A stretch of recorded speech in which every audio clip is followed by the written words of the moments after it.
is Creator right here on your Classic Metal Show. All right, enough of that fucking shit. That was your terrestrial radio intro. Oh, you want one of those? Yeah. Bringing it hard from Germany, it's Creator. That's metal for you children that are uninitiated. And it's 32 degrees and cool out here tonight. A high of 70 tomorrow. But did you hit the post? I could hit the post, but... Steffi, come in here with something sticking out of your snapper. Come on. I will hit that post hard. You want her to hit your post. I think you got it backwards. I would let her ride me from half-mast on. You would not be at half-mast if she was riding. No, I'm not at half-mast just looking at her. Are you kidding me? I thought he was going to say right now. It was going to scare me. There, right? Well played, sir. But yeah, it was Creator on the Classic Metal Show, and it is me, Chris Aiken. We are Neely-less, although he'll be we'll be checking in with Neely in a little while. He's out there at NAMM. He has been, I'm just going to say it, he's been band whoring like a motherfucker out there. Have you seen all the pictures? I have not. He's taken pictures with at least 15 guys.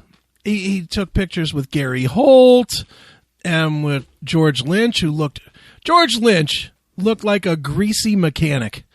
It's like, I don't know how he got in. He really looks like he doesn't take care of himself. And for a guy that used to be such a weightlifter and all that, he looks terrible. It's like he doesn't care. He's like buying into it. He's like David Lee Roth, like just buying into his own hype. Yeah, it's really, the picture Neely sent over was really kind of tragic. So is he gaining weight and stuff too? No, he's not gaining weight. He literally looks like he's been under a car for like 13 hours and he accidentally dropped the plug changing the oil and it spilled all over his head. He looks all fucking greasy. Well, I don't know why he'd look like that considering he got more than enough money from those 5 shows that he did. No, he did not. Only Don did. Well, I know the numbers, and he got enough to at least take a shower. So 100.5. Got about 100.5. Exactly. The way that broke down, the way I understand it, was that Don took $600,000, and the other guys split the other, and then you had to pay the expenses out of that. Like the sound guy or the flights and the lack of sound guy. Well, obviously George is making a ton of money off of KXM and sorry. Wait. KXM. Nah, I hate to say this because I don't hate to say it, but when KXM, I don't know if you know of KXM, Joe, but that's it's Lynch's project with Doug Pinnick from King's X and Ray Luzier, the drummer from Korn, and we got in a lot of trouble for panning the first record. I mean, the record label, who we're good with, Rat Pack, they went fucking bonkers because I went on the show and just fucking thrashed it. They were really mad at us. I talked to the label and was like, dude, if we liked it, we would say it. Yeah. We were honest. We just didn't like it, and it charted. This was the funny thing. It charted on Billboard on like hot singles or whatever. What was that called? On the hot garbage list? The Heat Seekers chart. Yep. You sell 100 copies, you're pretty much in the Heat Seekers. Yeah. Well, it charted on Heat Seekers, and I, of course, got emails. See? Of course. I was like, okay, it doesn't make me like it better that a fucking corporate douche rag like fucking Billboard liked it, but okay. And whatever. But they just released a new single called Scatterbrain. And I'm going to surprise some people. I really like it. Haven't heard it. It's Lynch, but he's really it really kind of channels Scatterbrain, the band Scatterbrain. I was going to ask you if it reminds you of the band. It has that whole that weird guitar. I don't know what you call that because I'm not a musician guy, but where they like they're sort of playing a part, but they're playing real fast and just sliding up and down the fretboard, whatever that is. Yeah, I know what you mean. It's not just single notes; it's like a million notes a second. But staccato, maybe. It's like shred. Yeah, it's like shred type thing, and it's real solid. And Pinnick sounds like he's not asleep. So the last 4 or 5 King's X records, I just have not been able to get into, and I'm a huge fan of that band. How many albums do they have? Oh, geez, probably 14, maybe? And that's exactly how many I haven't been able to get into. See, the first 6 or 7 or 8 I loved. Where did they lose it? Ogre Tones? The one with the dude with the light bulb on his head. Oh, Please come home, Mr. Bulbous. Mr. Bulbous. That blows. Oh, my God, does that blow? I actually interviewed It's as Doug bad on as the that one. Queensryche album with the ears on the cover. Here and Now Here and Now Frontier, Frontier. And everything after. Yep. Honestly, the only thing I know about Doug Pinnick and King's X, I know who he is and I'm aware of the band.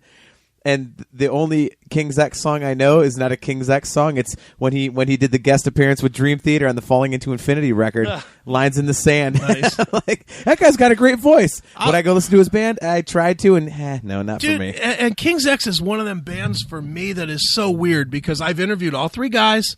I've interviewed Ty numerous times. I've interviewed Jerry a couple of times. And I've interviewed Doug a dozen times. And I'm telling you, I really like them as guys. Yeah. As guys, couldn't be more cordial. I've met them a few times. I've seen them perform. Doug especially. I don't know if you've met Doug or not, but Yeah. Doug is like the nicest fucking cat. I mean, you meet him, he takes time to, hey, so what do you like? He like really engages you, not, hey, shake hand, get the fuck out. Yeah. He's one of those guys that really engages you in a conversation. Nice guy. To where I have tried probably harder than a lot of bands to like their music. Yep. I can't. Gretchen Goes to Nebraska is listenable. But you're not a big prog guy, though, I'm are really you? not, and That's that is a big. why. See, I'm a huge prog guy, so Yeah. that's why I love them. Yeah, and he likes like Dream Theater. Dream Theater is besides Van Halen is my favorite band. So yeah, and like See, I think if you listen to some of those records, you would get into them. yeah, I think I got to give it more of a chance. I think it's just one of those things like and. With me, the problem is I'm a very closed-minded listener, and Aiken will tell you. Yeah. And I try to get into other stuff, and the reason I try to is because I know that I'm closed-minded, and I hate it, and I want to branch out, and I just I can't get out of my comfort zone, and so I listen to a little bit of King's X. I'm like, yeah, I'm not into it, so I don't keep playing it. Like, and to me, if you're not into something and you really want to try and understand it, I think you should listen to it for a period of time and see how much it has to offer. And I just never get past like 2 or 3 songs before I'm like, bah. Where's my Fair Warning record? Where's 5150? Let me put on Anthrax. But King's X is a weird one because while I would never say I'm a prog guy, and I mean for the most part, you throw me any of the 400 bands that I've ever received. Archetype and whatever. I can't fully grasp it. I've tried really hard. And there's like 2 prog bands that I like, and both of them are more metal than prog. Symphony X and... I was going to say Symphony X has to be one of them. Well, Symphony X and Evergrey.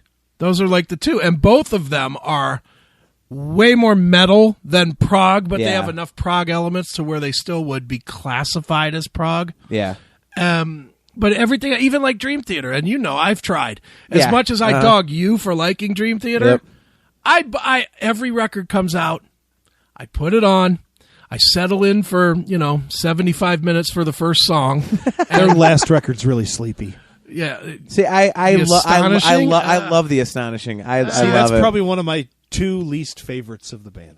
See, my review of it is I can see why fans would you either love that record or you hate it. I can see why there's no middle ground. I can totally understand. One thing I really hate about it is the drum sound. It just sounds like a drum machine. Everything is so triggered and so artificial. You know what's sounding. funny about that is that's the thing that I liked about it, because his drum sound on the at least on the self-titled record was terrible. I hate triggered drums. I mean, I don't want the snare to sound the same every time you hit it. It gets rid of the dynamics of the performance. Well, that was part of the appeal of Images and Words, was those Firehouse drums. Was like, yeah. But yeah, I agree with you. But yeah, that's one of those records. Again, you either love it or you hate it, and I happen to love it. See, I'm just a dumb fan, and I admit that I like dumb music. Give me 3 minutes of AC/DC, good. Right? I don't need lyrics that have to be like overwhelming. You gotta have or a 2112 once in a while, man. Yeah, but see, and I know you. I know need you it close to the edge, and I know you love Rush. And I have tried because I have had friends always that try to get me with Rush. Always have tried to get me into Rush, and as far back as I can remember. My mom was into Rush. My mom, when I was a little kid, she's going between Led Zeppelin and The Who and Caress of Steel. You know, I'm listening to Rush as a kid, and I'm not saying they're bad records. They're not, because what's the greatest hits? The dual. The two CD set. They've had a bunch of them. The Chronicles. That's all I need. I've really tried to like 2112 and and Signals and all that shit. And you know what I end up doing? New World Man, Tom Sawyer. Tom Sawyer. You know? What record is Tom Sawyer on? Is that Moving Pictures? That's the only Rush record that I have, because it was like a $5 album on Amazon, and I get those from time to time. It's like, that's my way of taking a chance on shit. I'll spend $5, and I bought that because I knew like the hit songs. I'm like, all right, let me get into this. Let me see. I know at least half of the record. Let me see. And I got to tell you, the stuff I didn't know, I actually really enjoyed. I was kind of surprised at that. Another band, they're certainly not bad. I mean, you cannot, as much as I'm not God, I can't wait for Rush to get back together for the reunion tour guy. Yeah. You know, as much as I'm not that guy, I'm certainly not stupid enough to say, well, Geddy and Neil and Alex are not three of the most talented guys in the history of music in one collective. Yep. You know, they clearly are. They made the sound of 8 guys with 3. For 40 years. Yeah. So I will never argue that they're not amazingly talented guys.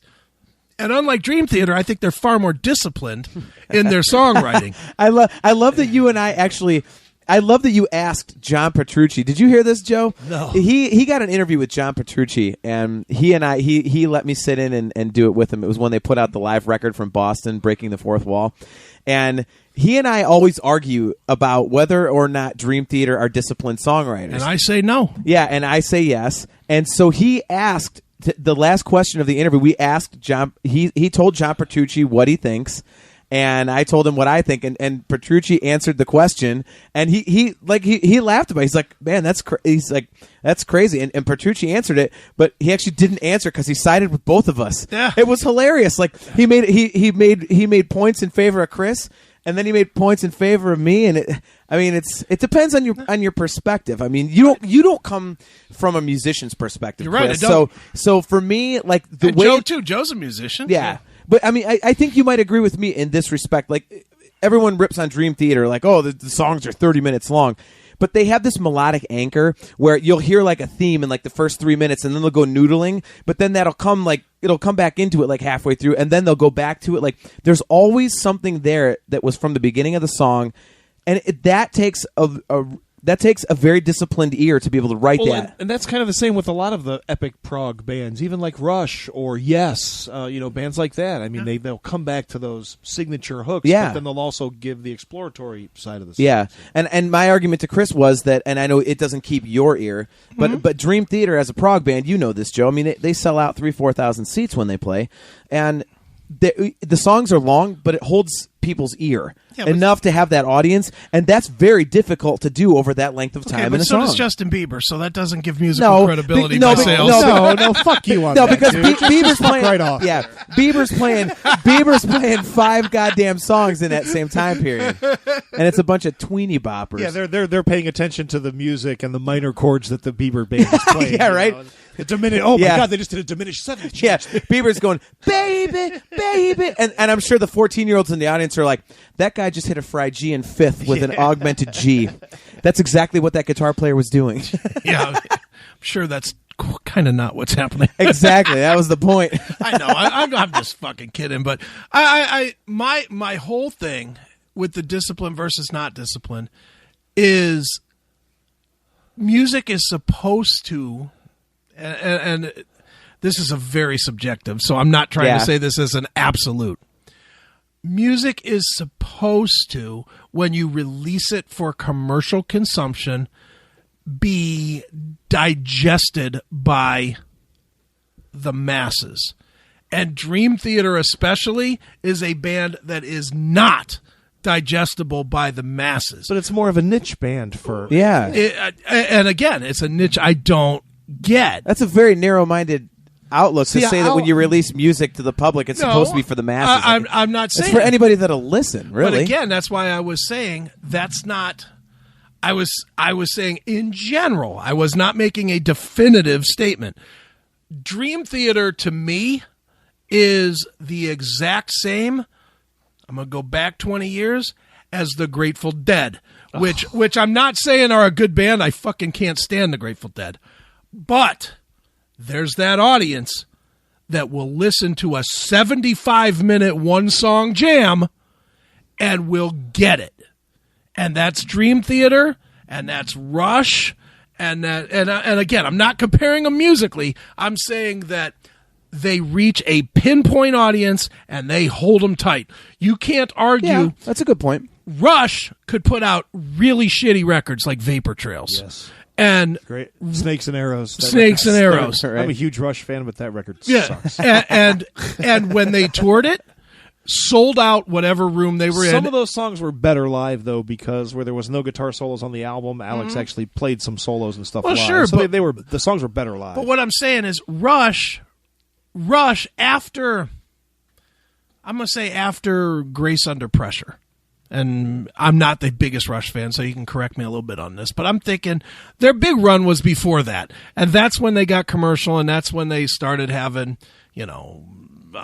Time Stand Still and shit like that. That was much more radio-ish than the stuff that was both radio-ish and cool to you guys, to you Rush fans. After Grace Under Pressure, with those shitty videos and the shitty songs to go with the shitty videos. Who didn't make shitty videos in the 80s? Oh, I get it, but come on. The kid riding for 5 minutes on the fucking missile was garbage, and you can't argue that that's not a terrible video. I know everybody else was. After Image. But I know that that's not a classic. Nobody is, if you ask somebody to name the 10 best Rush songs, nobody is saying 1001, whatever that song is called. Body Electric. Yeah, nobody's saying that.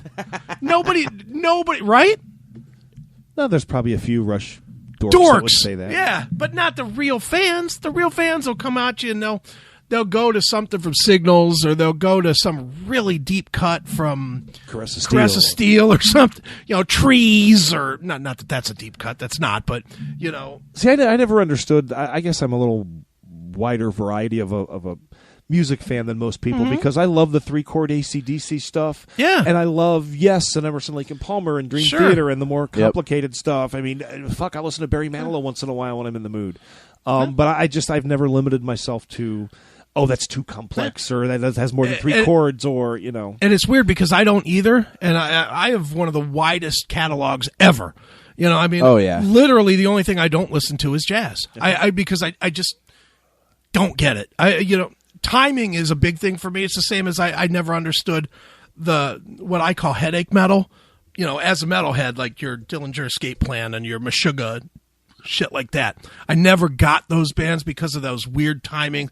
I don't understand it. I don't relate to it. It hurts my head to try to. Yeah. But that being said, I appreciate what they do.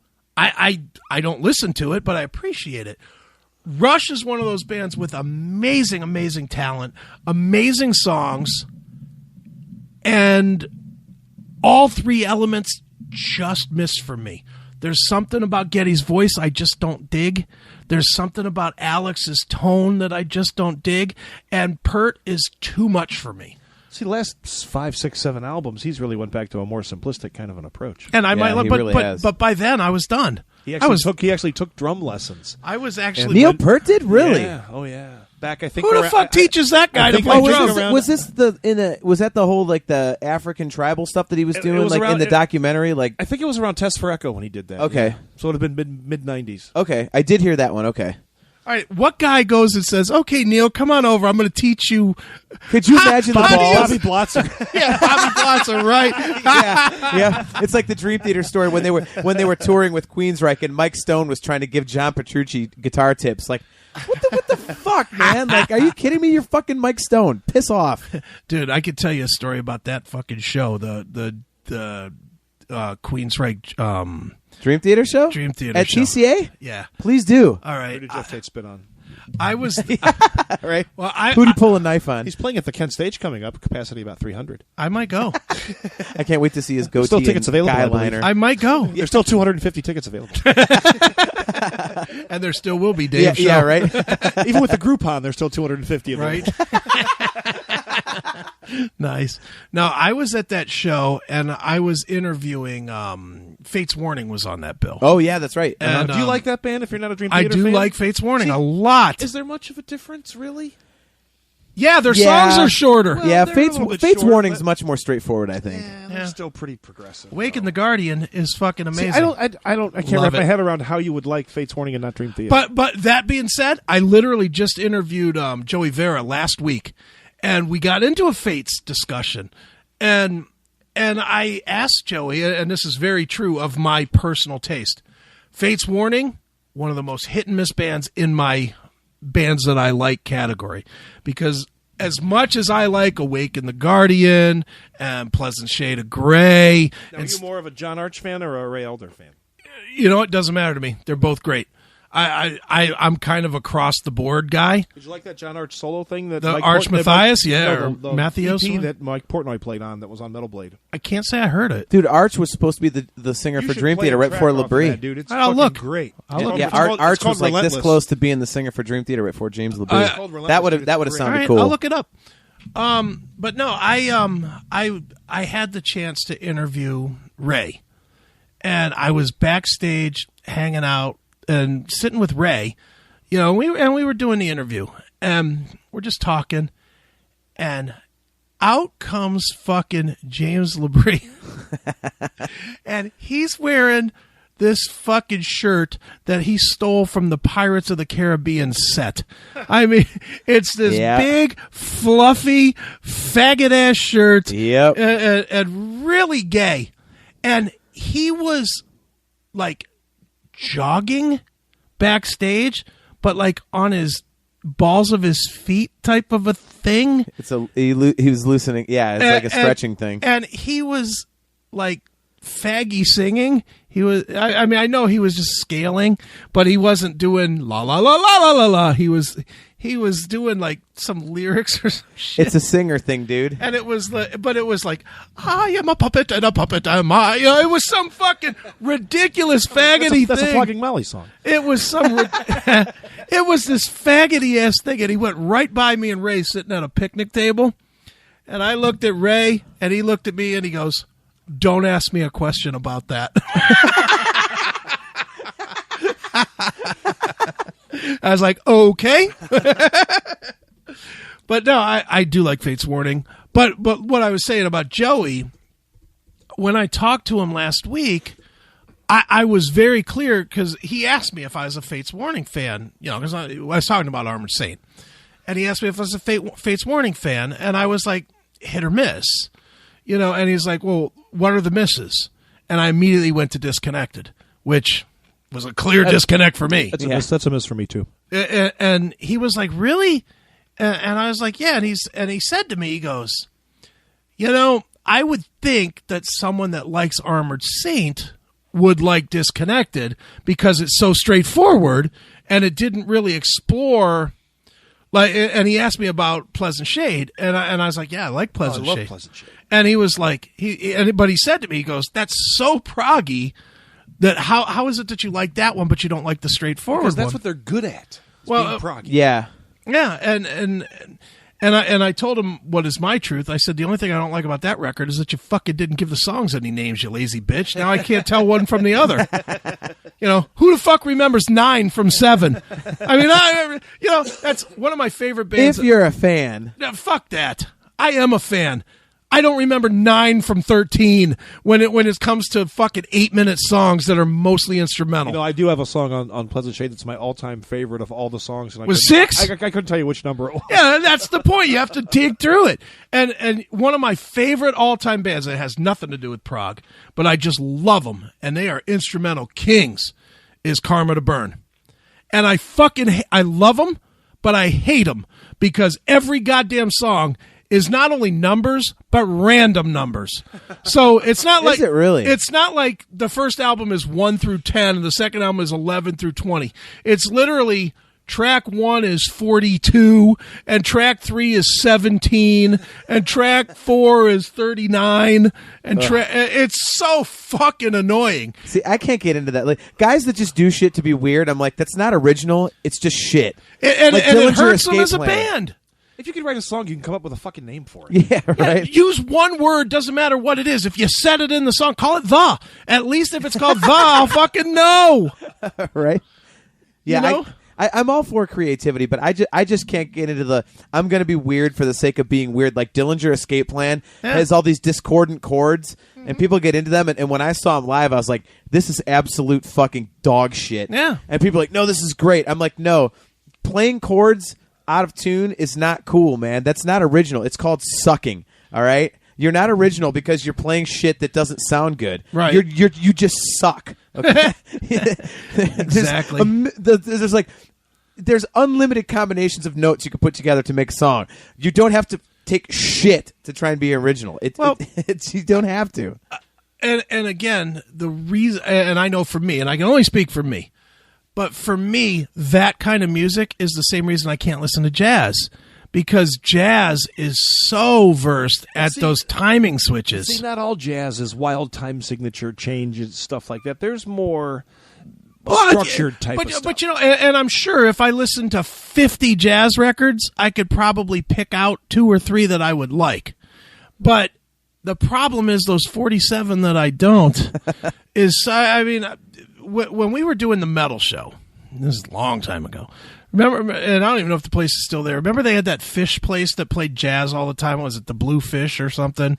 Oh, downtown? Downtown. Yeah, I think they still do. It was called Fish Blue? Fat Fish Blue. Fat Fish Blue, yeah. Yeah, I don't know if it's still there or not, but they used to. Wilbert's plays a lot of jazz. And Wilbert's too, Yeah. right up there on the hill. I don't know if it's still there or not. No, but it's downtown now. Didn't it used to be on the hill, like right on the side of the big hill? Yeah, I think coming so. up? I know Down it, the yeah. flats, Yeah. it was. Yeah. And I used to come out of. We used to come out of there, and Wilbert's was an advertiser for the metal show for whatever fucking reason. Really? It was fucking ridiculous. I don't think But they ever had a metal band play. no, they didn't. But I think it was just because there was an audience, and they were advertising. So we used to go in. Matt and I would slide in there, one or the other. I don't think I ever went with Matt, but one or the other would slide in there every once in a while because they'd let me drink for free. That's, that was the That's reason. why you went, yeah. That's why I went. And I would just watch these bands, and I'd be like, dude, seriously, great drummer, but what else? Yeah. You know, and it just never got me. And See, I like a lot of that jazz, but then I'm a big Grateful Dead fan because I love those spontaneous, long jams. And not every musician can just play a song that's not structured and keep it going and stay in key and keep it interesting. That's Yeah. very difficult. It's very much a musician thing compared to a listener thing. Most shows you see, the songs are so rehearsed and the set lists are exactly the same. And to go out like a band like the Dead, and to do different songs every show, and it's there's some serious talent in there. there Very really much is. And If you can get by the smell of the audience for the Grateful Dead, you're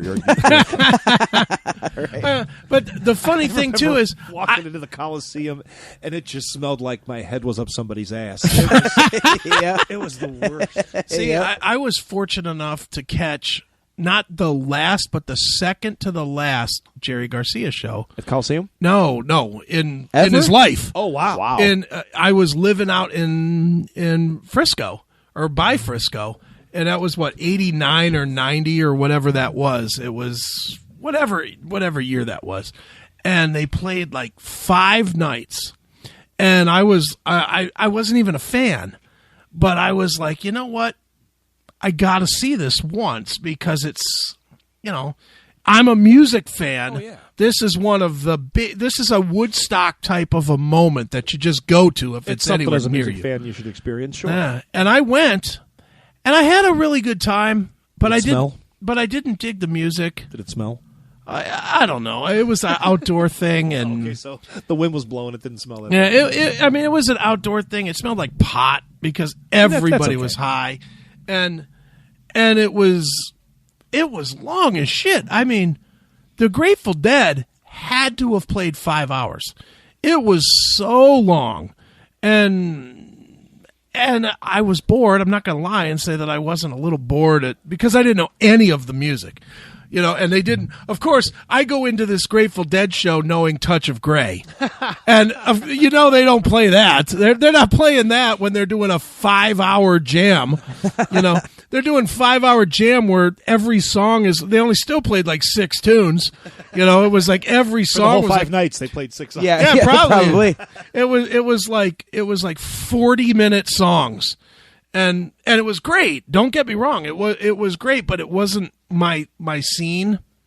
But I'm definitely happy that I went because Garcia died like 3 months or so after it, and I was like, God damn, really? He was fucking good when I saw him 3 months ago. Yeah. So. See, I can't get into those long jams. Like, the reason I can get into a band like Dream Theater... Wait a minute. How can you not get into it? Because you know why? I think I've realized this about my musical taste. And looking at the bands that I'm really into, there's always something extreme in some way or another about almost every band that I'm into.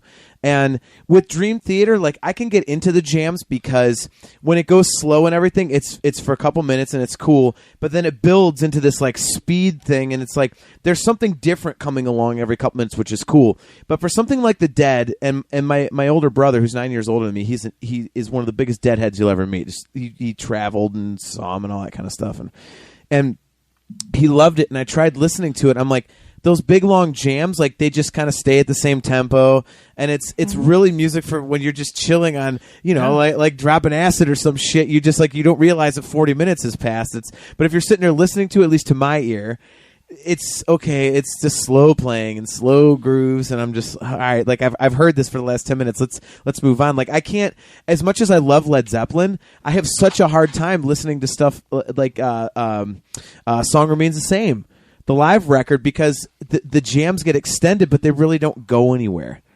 And it's it doesn't change. It doesn't ebb and flow. It's just kind of 10 minutes of wanking with just in the same key and the same kind of. I'm like, all right, I'm kind of, like I said, the stuff that I'm into. There's something extreme about everything. Like I mean, my 2 favorite bands are Van Halen and Dream Theater. And Dream Theater obviously is extreme in the precision and the musicianship and all that.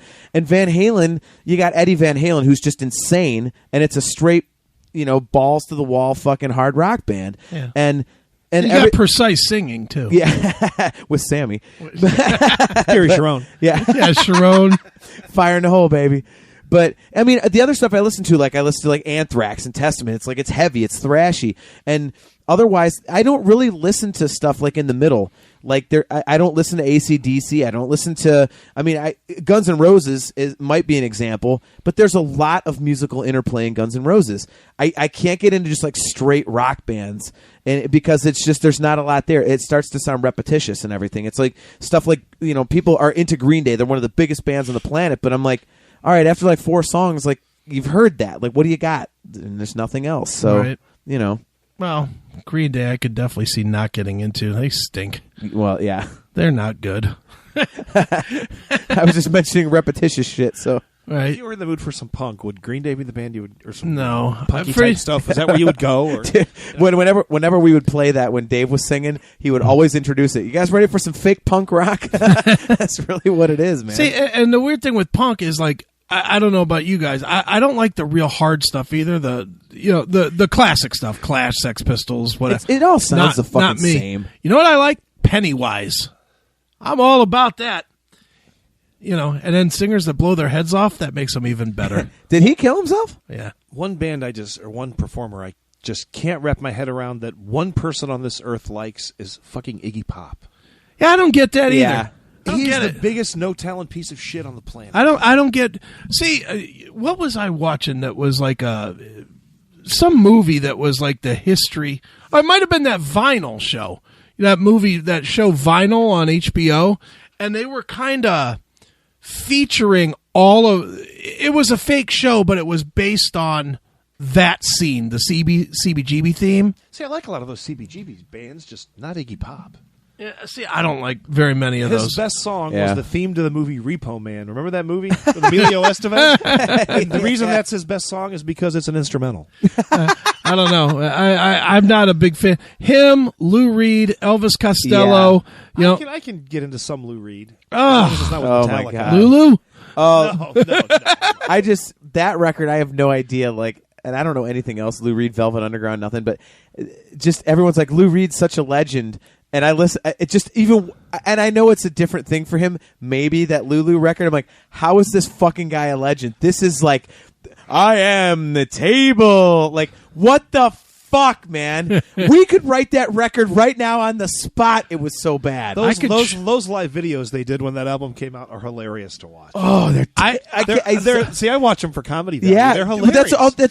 That's all they're good for. I think if I chugged the rest of Joe's Jaeger and then just took a pen, I could write equally talented songs. Seriously. If you stabbed yourself with the pen, you could have similar vocal. Whatever I screamed out would be about as good. Dude, if I had my guitar and an amp right here, we could literally write songs on that level. But then right again, now. Lou Reed has this album of just guitar feedback loops and stuff. I don't get that. People praise that as one of the most innovative albums of all time, and it's just noise. It's shit. Ambient noise. Again, doing something because you think you're creative. Shit is shit. That isn't creative. It's crap. Okay. You know who I put into that category too, and a lot of people will disagree. Neil fucking Young. I can't find a minute of this guy's music that I like. I like a lot of Neil Young stuff. Do you really? I like a lot of classic rock stuff. I love classic rock. I don't like Neil Young. How much of it have you heard though? Besides the radio hits, a good amount of it, because I'm one of those guys that will explore. I will explore. Like this week, I'll just tell, and it has nothing to do with classic metal or rock or whatever. I was watching. There's a documentary out there. It's long. It's CNN did it, which surprisingly was good considering it's CNN. But there's nothing to be biased about. It's on the decades. They have one for the 60s, one for the 70s, one for the 80s. I want to see Wolf Blitzer interview Iggy Pop. No, it wasn't any of that. It literally was just, what it is each episode takes on something in the era. So I was watching the 70s, I think it was. It was the 70s. And they did the 70s music. And they talked about Stevie Wonder. And I didn't know dick about Stevie other than the hits. I know Sir Duke, and I know, Signed, Sealed, Delivered. I know the hits, and that was it. And they talked about these 4 records that he did from 70 to 75. And I was like, well, fuck, I haven't listened to those. And they talked about how great they were. So I pulled them up this week on Spotify and just listened to them one after another. These fucking records were amazing. And I was like, holy shit, I had no idea that this guy had... I always thought Stevie was just like bullshit pop songs. Oh, no. This guy was Prince before Prince. He was amazing. And Prince is another one I can't fucking stand. Oh, see, that's where and I have the utmost respect for him, but God, I hate his music. Yeah, you're happy he died? I wouldn't say that, but my least favorite song ever, I mean the shittiest thing ever fucking put to record, was fucking that song Kiss. Yeah, I swear that song almost makes me commit suicide every time. You don't have to be cool to rule my world. How can you be that rich and not have some kind of a trust or anything? I was just reading that 100 million of his 200 million estate is going to the fucking government because he had no will and no trust or anything. Well, he deserves it for recording that fucking song. That's the worst. When the fucking song, seriously, that song, like, it starts out horrible and just gets worse because you don't have to be. I was like, what the fuck is this? When I was a kid, when it came out, I'm like, what the fuck is this? Dude. And then the end is like, I'm like, somebody kill this motherfucker! What is this? That is the worst piece of shit ever. Nothing is worse than that. Nothing is worse than that. Dude, I remember I was a huge Prince fan. And it all goes back to, I had these 2 girls that lived up the road, and they were into Prince. You woke her up. So I used to go... I woke up Steph with that one. I used to go up to their house and listen to Prince because it was a gateway to my dick in a mouth. I mean, it's just what it was. So I took... Alone will make you do some wild shit. Sure will. But I took the one girl to go see Prince in the winter of '84, Purple Rain Tour, with the big snowstorm and whatever, and it was great. Sheila E. giving the guy a hand job on the stage, that was fucking as a 15-year-old kid or whatever. They had to do something to take your attention away from the fact that fucking Prince was up there. Oh, no, Prince was great that night. He was fucking astoundingly good. But, so I was a huge fucking Prince fan. And then I remember I got the tape of Alphabet Street, which is the record that, I don't even know if that's what it's called, but that was one of the songs. It's on the one with Kiss, and I think it's called Alphabet Street. And and it's this weird colored, fucked up looking record thing. And I remember I got it. I ran to Kmart before school, and I stole it. You know, I stuck it in my coat, and I ran out of Kmart, and I ran to school. Too much. You should have got change. And I ran to school so I wouldn't be late. And once I got to school, we were going on a field trip that day. So I got on the bus for the field trip, and I had my little Sony Walkman, and I put that tape in. And I'm like, all right, I'm going to listen to some fucking Prince. It's going to be the sequel to Purple Rain. It's going to fucking rock. I started hearing them songs, and I was like, what the fuck is this? and Alphabet Street is a terrible song. Kiss is a terrible song. See, I like The Time in Purple Rain better than I did Prince. The Time just played in Cleveland at the IX Center a few months ago. I liked it. It was fucking... Morris Day was still great. I love Morris Day. He was fun, man. The only thing that sucked about that Time show is they didn't have the real Jerome. Oh, no? Well, they got a fake guy? Yeah, fake Jerome. Oh, that's no good. Yeah, I saw The Time back. Dude, I was all in. I was all in the 80s with Prince and Purple Rain. And horrible.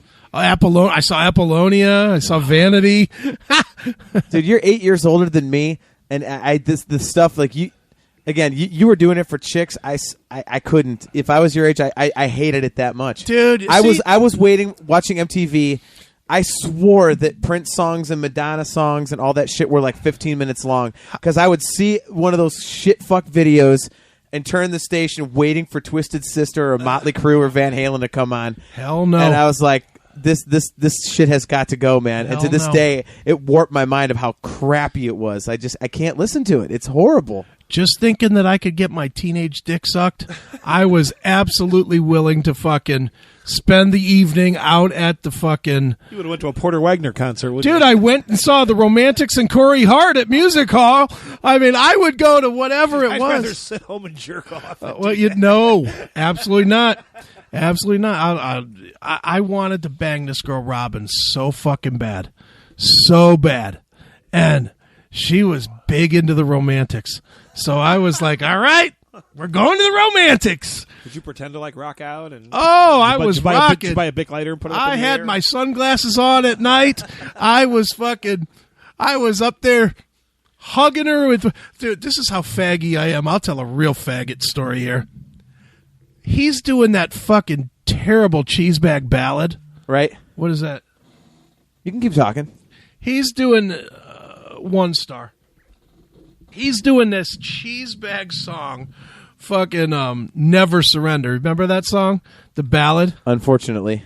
To never surrender. I'm surprised you don't sing it in your band. Please. It played nice next to the outfield. Hey, the outfield's actually good. No, it's not. And neither was Corey Everybody loves Your Love, dude. Everybody. Yeah, no, they don't. No, they don't. From somebody who gets paid to sing it, yes, they do. No, because as soon as the guitar comes, you just go dun, dun, dun, dun, and as soon as I get on the mic and go, Josie's on a vacation far away, people are like, ah! No, you mean girls are, and the guys are like, look at that fruit. You would be amazed how many dudes are like, I fucking love this song, man. Yeah, sure. I'm telling you. And I'm telling you, you could also get up there and do Sunglasses at Night, and they'd be up singing with you. You'd or be I Want a surprised. New Drug, or fucking any other bad song from the 80s. This is how I know that you're not a guy in a cover band, because Right? you would no, not right. You would think those would go over, and you would be amazed the shit that you would think would go over that does not. I could just hugely popular songs. I could just and see they don't work. I could just see you up there with your skinny tie. The heart of rock and roll is still beating. I want a new drug. I could just see it. Or some fucking really, really bad John Mellencamp song. Don't bring him up. He's right up there with Prince Is there for a me. good one? No, there's not. I hate John Mellencamp like I hate Prince. I was born in a small town. Oh, seriously. I filed bankruptcy in the same small town. I really hope he filed bankruptcy in real life. Did he? I don't know. I hope so. I hope so because he needs to refund everybody that ever paid him money for anything. But ain't that America for you and me? He's like a precursor to fucking Toby Keith. He's like Springsteen without anything good. And Springsteen's not that good. So yeah, you know who loves him? Wardlaw. No, Neely. It's one of my least favorite. Probably my top three least favorite performers. Springsteen is one of them. Springsteen. I see. Springsteen put on some good shows back in the '80s. I saw him a few times. He was good. I saw him on the Rising tour. He was good. I like some of his stuff, but I like his band. I like photographing him. I just don't like him. That's another one of those. It's generic, and everything kind of runs together for me, so I just can't get into it. Tonight in Jungle right. Land. Yeah!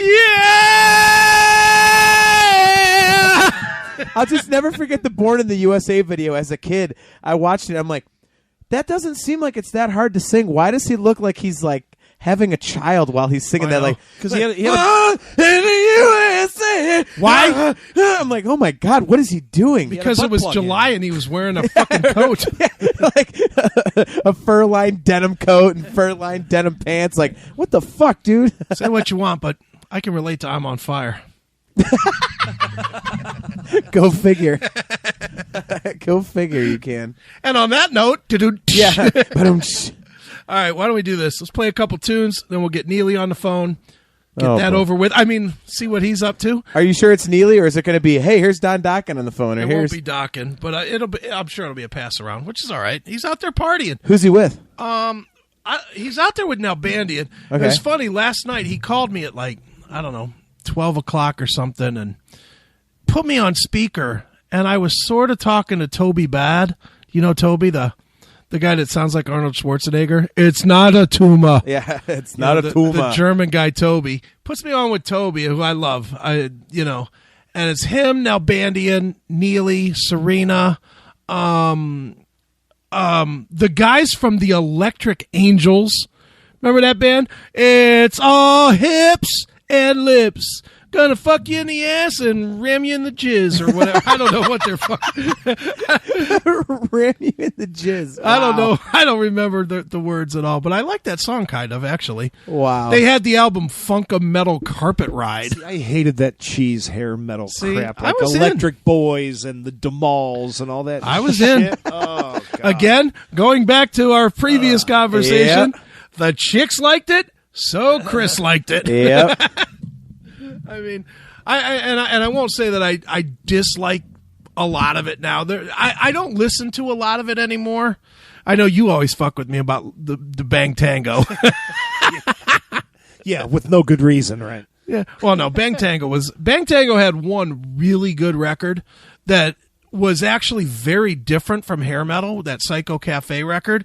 It was I put that record in the same vein as another band that nobody remembers, Last Crack. Oh, I loved Last Crack. I put that one record, Dude, not the band. That Energy Mind album's awesome. Energy Mind is the shit. You ever see the promotional videos for that Oh, album? yeah. Dude, I have it up. I have it literally right here somewhere. I have the album. Budo's done a lot of stuff since then, really wild stuff. Not but good. Some of it's good, some of it's not. Yeah, I'm a huge. You mentioned that. You're the only person besides me that I know that likes that. Oh my god, dude! And play a tune. With the Wicked Toboggan. I like that one. My Burning Time. My Burning Time. I'm playing that. Fuck this shit. Let me fucking turn this microphone over here. That John Arch tune too, man. Oh jeez, now you're really pushing me here, Joe. All right, Faith No More, you are out. Goodbye, fucky. That's another band I never got into. Faith No Sign More. in. I Yeah, love me Faith either. No More. If you want, hey Chris, if you want to play a John Arch tune, why don't you play the John Arch demos that precursored the James LaBrie demos for the Images and Words record for Dream How Theater? about if you blow me? And I don't do that. I'm going to play, let me find Last Crack, which I guarantee I have at least 2 records of. Energy Mind's a great tune. Energy Mind is a great tune. I'm going to play that. or With a Mini Toboggan, or Kiss of the Cold, Kiss of the Cold. Oh, I love that fucking record. I love that fucking record, man. He's like a prog metal Jim Morrison, kind of. John, I'm going to promise you this. You're going to fucking hate this song. I'm already like, what? Last Crack. That's an interesting band name. Do you remember when they had the promo to recreate the album cover and you could win some shit? Oh, yeah. Do you remember that? Yeah. Oh, yeah. He's like naked on the the album cover with his leg up in the air, and you were supposed to send in pictures recreating Sinister the album cover. Funhouse record, buddy. Yeah. Of course I remember. Did you send in a picture? I could pull it right up. I'm sure I could pull it right up. Where is Sinister Funhouse? Because I know I have the album. The second album's better. Was it? Sinister Funk House number 17. Yeah, there it is. There it is. Yeah, that was the picture you recreated. No shit. There it is. Is that you? Is that your recreation, Aiken, or is that the actual album cover? No, Kinda looks if it's like my Chris, doesn't it? recreation, I'd be the shadow that's fat in the background. They just cover you in black paint. Be like, here, let this guy lay on you. You're a shadow. He's all skinny, but not me. All right, let's play some Last Crack. This is Energy Mind right here. Go ahead, John. On your classic metal show.